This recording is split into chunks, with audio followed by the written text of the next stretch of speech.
And it's my honor to introduce Mara Grunau.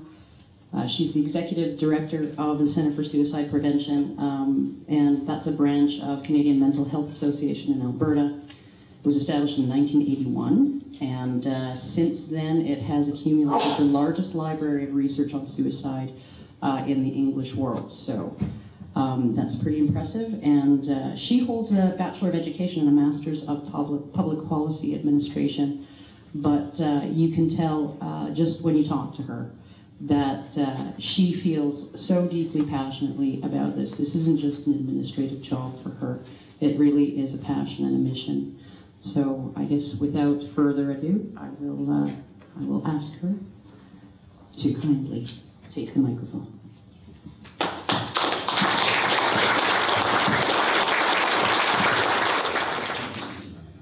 Okay, we're going to start with just a little exercise of stepping up and down, just to kind of get you to think about different aspects maybe of mental health or things that we might experience in life. And I'm going to do it with you, so I'm going to move this microphone. Okay, I'm going to say something, and if your answer, they're yes or no statements, and if it's a yes statement, then stand up, and then if it's a no statement for you, then you sit down, and you stay standing until it's no, and we're just going to go up and down, and we'll get our squats in this morning, so it'll be multi-purpose. Okay, first one, I like pizza. So if you like pizza, there we go. I like pizza with pineapple. Oh wow, what is wrong with me? Okay, I traveled more than 50 kilometers to get here today. So yes, if you came from far away, stand up. Wow, that's a lot of people. That's a lot. Calgary is my home. I'm excited to be here at the conference today. I feel good today. Someone in my family or my close friend group struggles with their mental health. Wow, look at all the people standing, right? It's most of us. I take time in my life to do things I enjoy. Wow, that is impressive. That is not usually what it looks like in here. Okay, now I'm gonna qualify that. I regularly take time in my life to do the things I enjoy. That is fantastic. This is good, because I'm going to come back to this one later. I drink alcohol. I had a drink last night. Sometimes I feel stressed. I find this up and down sitting stressful. Oh, there's lots of us on that one. Okay. When I start to feel stressed, I recognize my pattern and I have ways of dealing with it. Ooh. If I do the things to deal with my stress, they are healthy and constructive things. I can name 3 of these things off the top of my head. Things that I do when I feel stressed, things that I do for myself. Sometimes I feel sad for no apparent reason.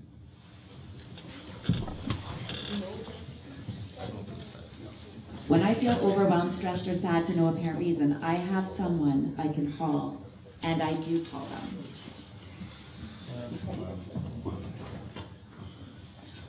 I'm often the person other people call. I'm glad that this game is over. Okay.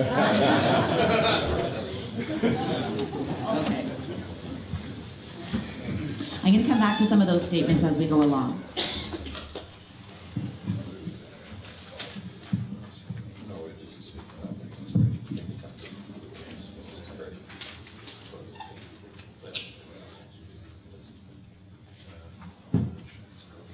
But today I'm going to talk about a few things. I'm going to talk about the suicide landscape, so what it looks like in Canada and around the world.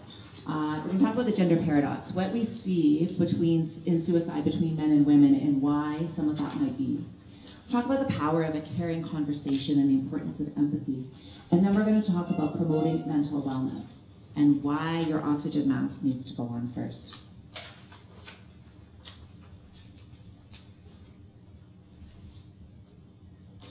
When we talk about suicide, this falls in the realm of social science. And a lot of the data that I showed you today is really aggregated data, and we're going to talk about men as a group and women as a group. So I just want to say this up front. This does not account for individuals. This is as a group. And you know, whether this is an effective tool or not, this is the reality of social science data. So that's what we have.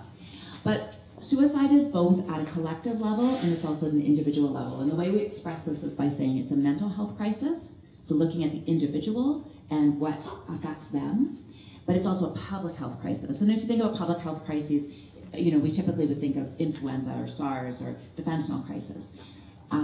Suicide is actually also a public health crisis. Up until this year, more people in Alberta were dying by suicide than by fentanyl. We hear fentanyl in the news all the time, and we should. I'm not saying that that's not an important reality, but we need to keep it in perspective. Annually, more people die by suicide around the world than war and homicide combined. So again, think about our newscasts and what do we talk about, and not that we shouldn't be paying attention to shootings and even horrifically school shootings, mass shootings, whatever. All those things are important and they're terrible tragedies. More people are dying by their own hand. Every time somebody dies, we have a very wide circle of people who are affected by that death. And we spoke about Robert this morning. And I imagine there's quite a significant circle here of people who have been grieved by that death. And we look at the news just this week where we had 2 celebrities within days of each other take their lives. And we've watched our social media feeds just be overwhelmed. People just reaching out. And these are people they don't even know, but it is still felt by people quite deeply, quite profoundly. When we go to talk to policymakers looking for change in suicide prevention, sometimes we can appeal to their compassion, but often we have to appeal to their budgets. The economic burden of suicide is extensive, and that has often gone unnoticed. So let's look at Canada. Canada, amongst the industrialized nations, is about middle of the pack for suicide rates. This is what the provinces look like. Just back to my little note about social science data again. Social science data is not intended to be interpreted at the minor level or at the detail level. It's intended to be interpreted across the spectrum. So we need a good 5-year spread, and 10 years is even better, but then the graph gets really difficult to read. Because you're looking for a pattern, you're looking for trends, we're not looking for pinpoints. So each bar is a different year, and then of course the provinces are along the bottom. So Alberta is pretty high, but as you can see, aside from the blue bar, it is also fairly consistent. Okay, and these are rates. These aren't numbers, these are rates. Once we add in the north, it's a totally different picture. The rates of suicide amongst Inuit people are among the highest in the world, and it just dwarfs everything else. So who is dying by suicide? It's men. Men are dying by suicide. Men in the Western world die 3 times more often than women. But women attempt way more than men. And we're going to come back to the attempt thing in a moment. First, let's just look at the death data across the year. So this is just Alberta, so my apologies to everyone from outside of Alberta. But this is the province that we've chosen for the graph. So the orange bar is the men, and the yellow bar is the women. So you can see the ratio is the same across. And now we'll break it out by age. Okay, so now the graphs are getting a little bit busy, so I'm just going to take a moment to show. So we have male, female, and then we have 3 age groups. This is the youth, and in social science data, we say youth goes up to 24. So this is 0 to 24, 25 to 59, and then 60 and over. Now we've switched mechanisms here. This is looking at actual numbers of deaths, not rates. Okay, so that's why we have actual numbers above. So we're going to talk about the rates in a moment. But with the numbers, what I want you to see in this graph is here are the M's and here are the F's. Okay, and there's a huge, huge difference. But the other thing I want you to notice is which bar of the grouping is the biggest, and it's the middle. We often hear about youth suicide and people who may not know much about the issue have this common belief that our teenagers are the ones killing themselves. They're not. They're not. I mean, they are, and it's a tragedy, don't get me wrong, but it's not. It's people in their working years, and it is mostly middle-aged men. Now, I will just make this little side note, and that is, these are the numbers. If we were to flip it to rates, all of a sudden we'd see the third bar go higher, because our senior men actually have a higher rate, but because there are fewer senior men than middle-aged men, I think you know where I'm going with this, the number and the rate don't correspond. So now, how many people are attempting? We're going to kind of flip back to that attempt concept. We'll never know. End of discussion is we'll never know how many people are attempting. We have a proxy measure for how many people present in the emergency room, but many, many people who attempt suicide never make it to the emergency room for all kinds of different reasons. So researchers have estimated these numbers, that in our youth, we have a lot of attempts, probably 200 per actual death, and in the rest of the population, probably about 100 per actual death. And I should maybe just give you this one more qualifier, so many qualifiers, and that is that even the numbers of suicides we anticipate to be very underreported. The reason for this is that a suicide is only a suicide if the medical examiner deems it a suicide. And so even if it looks like a suicide, if the medical examiner doesn't classify it as such, then it isn't counted. So we imagine that this number is low, and so we're kind of using a low number to then estimate this other number. It's kind of nebulous, but sometimes it's helpful to use these numbers, as inaccurate as they may be, just to help give a bit of a picture or a snapshot. So if we look at just emergency room presentations as a proxy for attempts, this is what it looks like. And the reason I'm showing you this graph is to show you that now we've flipped, right? So now we see all the high numbers with the women, and we see the very low numbers with the men. Okay? So you can take away a lot of things from this image. One is women seek help, men don't. One is women have an easier time accessing health services than men do. We know that most of our health and social service structures are slanted towards women in terms of service allocation. And also, the other thing I hope you can notice is that we've switched which bar is the biggest to the first. Okay? So it's our youth who are presenting in emergency room. Why? Parents. Yeah, because we're taking them there, right? We're taking them there. And we're going to talk about that a little bit later too, but I want to keep that in your mind around what do we do to take care of ourselves and what do we do to take care of our kids? Because there's not a parent in this room who wouldn't do anything for their kid. But what we're going to see as we go on is that we got to take care of ourselves first. Okay, so now I'm going to talk a little bit about why. Why do we see this men and women difference? Back in the 90s, a researcher named Sylvia Keynote coined the term the gender paradox. And that's exactly what we've just been talking about. Women have way more attempts, men have way more deaths. Why? Why does that happen? Well, let's look at the social structures that we have in place in the Western world. And these are historical, traditional social structures, and I would like to think that there's a shift. I think with this millennial generation, we are seeing a shift, but historically, this is often what we see. And it's the historical social structures that are affecting. We can look around the room and say most of us are in kind of the same age bracket, so we are still being governed by these. So what is the Western view of masculinity?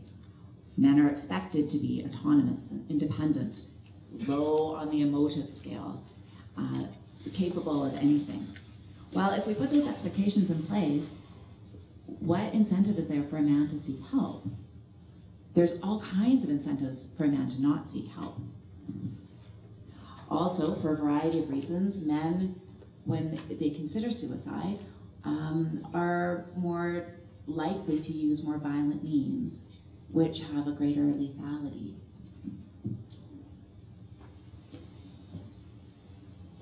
What are the social expectations of women? Well, historically, We expect women to be more collaborative and interdependent. It's okay for women to ask for help. They have multiple social connections and they're emotive and they're allowed to be freer talking about their problems or their challenges or the way that they're feeling today. Men haven't been given that freedom. And so we have this juxtaposition where women also won't choose as lethal of means when they're considering suicide. And so often we'll have women attempt and then land themselves in the system where they get the help they need. Okay, but now what brings someone to consider suicide at all? Who are these people? Because many people will never, ever, ever think of suicide, and some people think about it all the time. So why? First of all, there are many theories. There's lots of research, and there's lots of unknowns. But one of the ways we try to talk about it is when we try to look at protective factors and risk factors. So if you think about a weight scale, you always want your protective factors to be heavier than your risk factors, right? So we want the scale like this. Worst case scenario, we want the scale like this. But when we start seeing the scale like this, is when we can start to see people move towards the possibility of suicide.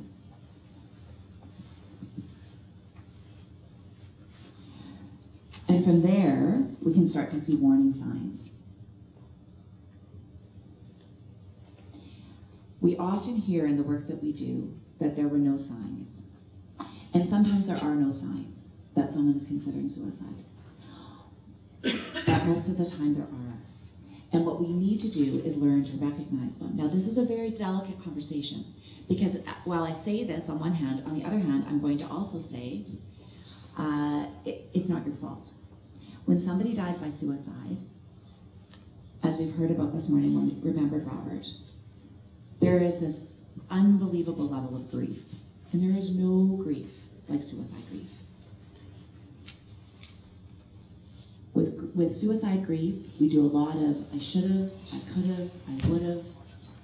There's anger and blame and a lot of judgment. And that's not going to help. It's not our fault. We want to do the best that we can, and we want to support people where they're at. And we want to learn all that we can learn. But we cannot blame ourselves. And that's a really important thing that I hope if you remember anything from what I say today, that you take back to heart. But we do need to learn the signs so that we can be better prepared to see them in other people. So the American Association of Suicidology came up with this mnemonic, is path warm. And these are the kinds of things that we're looking for in somebody at risk of suicide. And we brought these little cards today that are out on our table, and it's kind of a mini version of that. So you can take one and pop it in your wallet, because sometimes it helps to have a little physical reminder.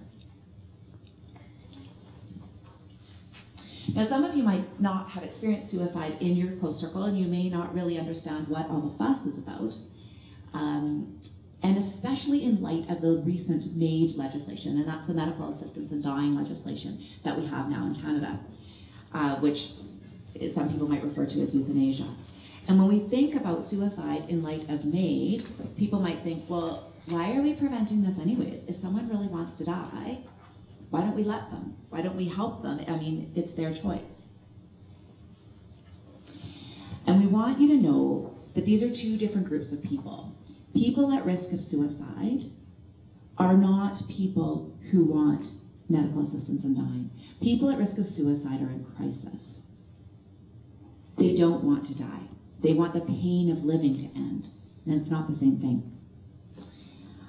I'm going to show you a little clip from Kevin Hines. Kevin Hines, if you've not heard of him, is probably the most famous person who jumped from the Golden Gate Bridge and lived. And it's from these people who have non-fatal attempts that we have this information, that we have this understanding that they have no intention of dying. Now, this is going to test my technology abilities. Okay.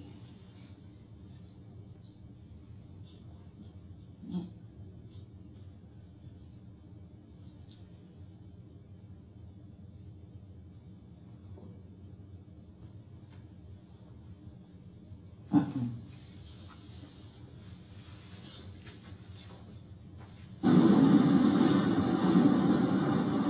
See, what most people do, apparently, people can talk about it, or pull them up, or whatever. I didn't want anybody to talk me out of it. I just wanted to die. So I hurtled over the railing with my hands, and I was falling head first. And the second my hands left the bar at the railing, I said, I don't want to die. I said, what am I going to do? This is it. I'm dead. So I said, well, maybe if I get head or feet first, maybe I'll live. So I thought, all right, it's worth a shot. So my head was falling like this, and I pushed myself back somehow. And I landed literally like I was sitting down, kind of like maybe a little more elevated with the legs, and I hit with my feet. And I guess the water treaded through my boots a little bit, so maybe helped the impact. And the boots are pretty tough, so. And I went down about, I'd say 50 feet. Didn't know which way I was up or down. I was like, am I still alive? Because it's like a 4 to 7 second fall. It's 120 miles per hour. It's like, I think that's 7 seconds below terminal velocity, or like the velocity that the downslope skiers get, you know? So, I was awake, I was alive. I was swimming my butt off to get somewhere where there was air. So I reached the surface, I guess, because I saw some sort of light. And I was screaming for help, but I couldn't really scream. My voice was gone. I couldn't yell. I was like, help me. And I felt something brush by my leg. I was like, oh, great. I didn't die jumping off the Golden Gate Bridge. A shark is going to eat me. Like, this is ridiculous. Years later, I found out, matter of fact, last year, I found out it wasn't a shark. It was a seal circling me, and apparently it was the only thing keeping me afloat. And you cannot tell me that wasn't God, because that's what I believe. And that's what I'll believe till the day I die. So.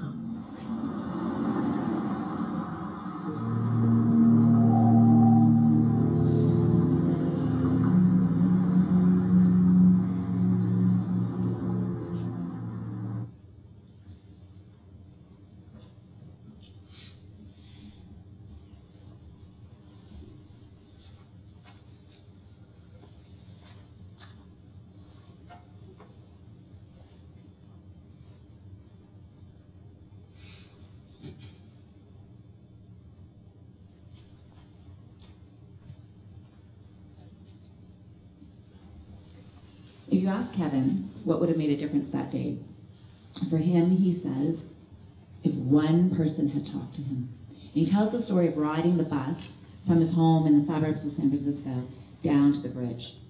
And he said he sat on the bus and he cried, and not one person talked to him.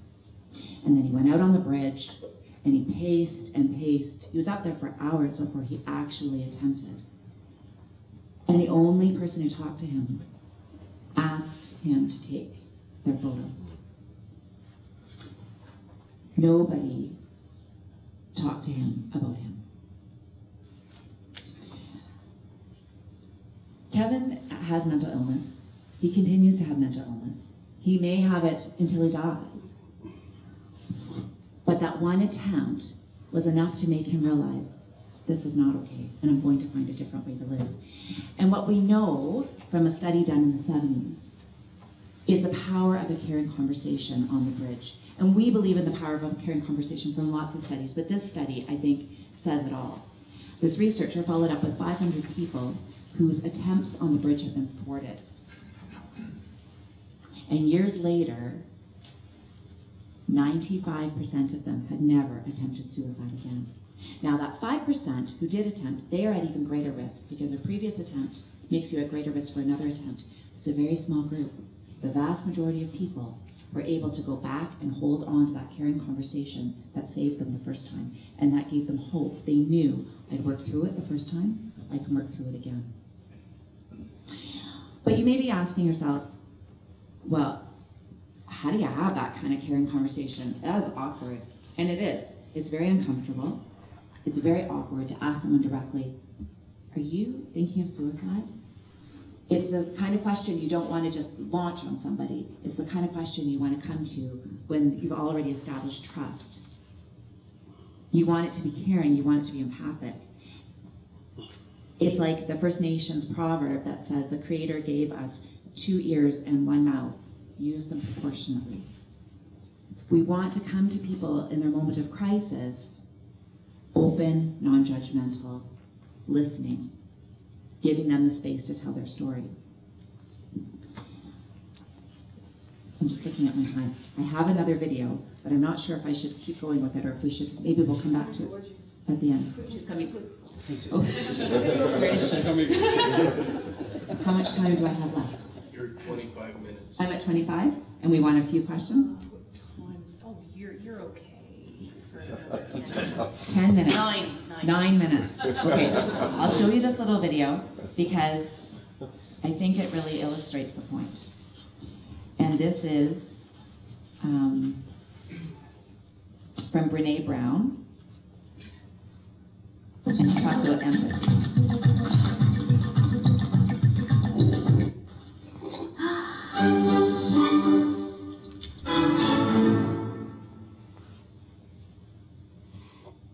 So what is empathy, and why is it very different than sympathy? Empathy fuels connection. Sympathy drives disconnection. Empathy, it's very interesting. Teresa Wiseman is a nursing scholar who studied professions, very diverse professions where empathy is relevant, and came up with 4 qualities of empathy. Perspective taking, the ability to take the perspective of another person or recognize their perspective as their truth. Staying out of judgment, not easy when you enjoy it as much as most of us do. Recognizing emotion in other people and then communicating that.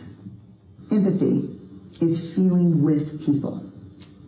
And to me, I always think of empathy as this kind of sacred space when someone's kind of in a deep hole and they shout out from the bottom and they say, I'm stuck, it's dark, I'm overwhelmed. And then we look and we say, hey, climb down.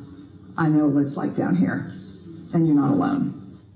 Sympathy is, ooh, it's bad, no, you want a sandwich? Empathy is a choice, and it's a vulnerable choice, because in order to connect with you, I have to connect with something in myself that knows that feeling. Rarely, if ever, does an empathic response begin with at least. I had it, yeah. And we do it all the time. Because you know what? Someone just shared something with us that's incredibly painful, and we're trying to silver lining it. I don't think that's a verb, but I'm using it as one. We're trying to put the silver lining around it. So, I had a miscarriage. Oh, at least you know you can get pregnant. I think my marriage is falling apart. At least you have a marriage. John's getting kicked out of school. At least Sarah is an A student. But one of the things we do sometimes in the face of very difficult conversations is we try to make things better. If I share something with you that's very difficult, I'd rather you say, I don't even know what to say right now, I'm just so glad you told me. Because the truth is, rarely can a response make something better. What makes something better is connection. I couldn't say it better myself. When somebody tells us they're at risk of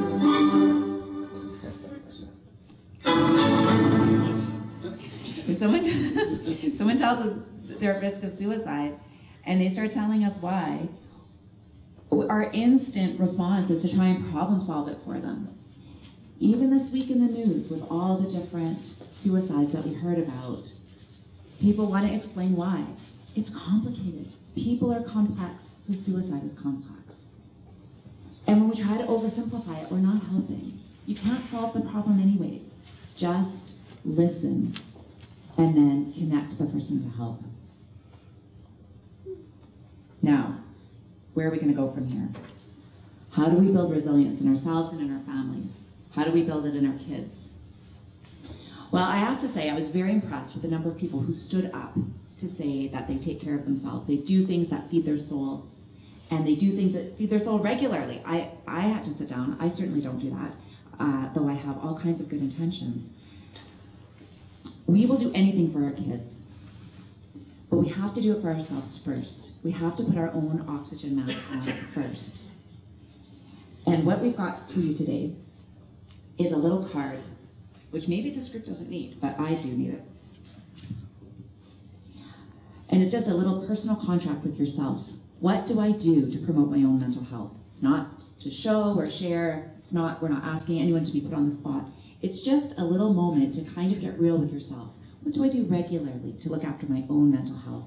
What do I do that I enjoy, that really brings life to me?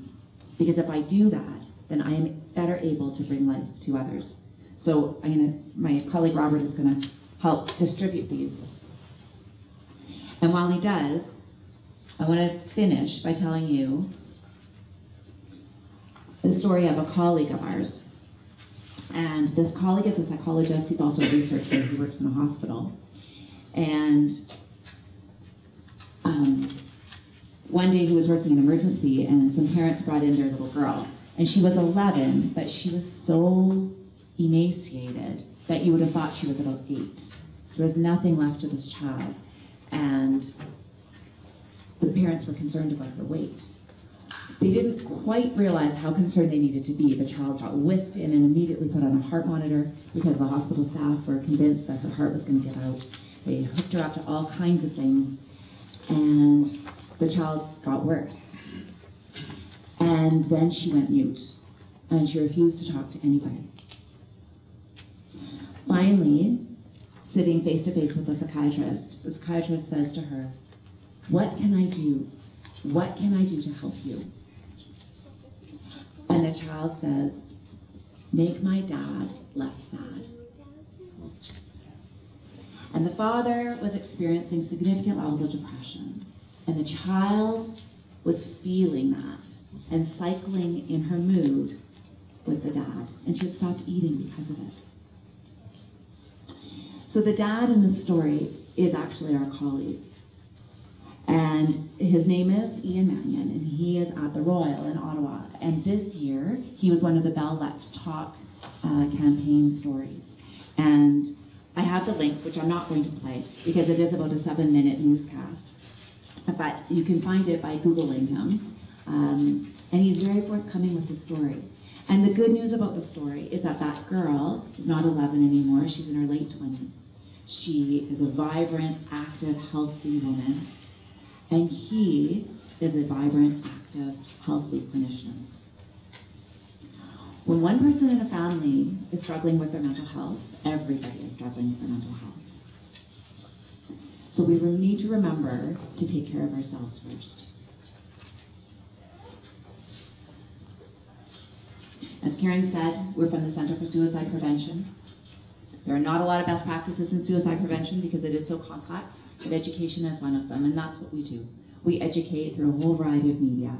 And my colleague Robert is here at the conference with me today. He's the librarian. He's in charge of all the information services that we put out in all kinds of different ways. Please come and talk to him or pick up some of our information at the table if you're so inclined. We educate for life. Thank you for having me here today.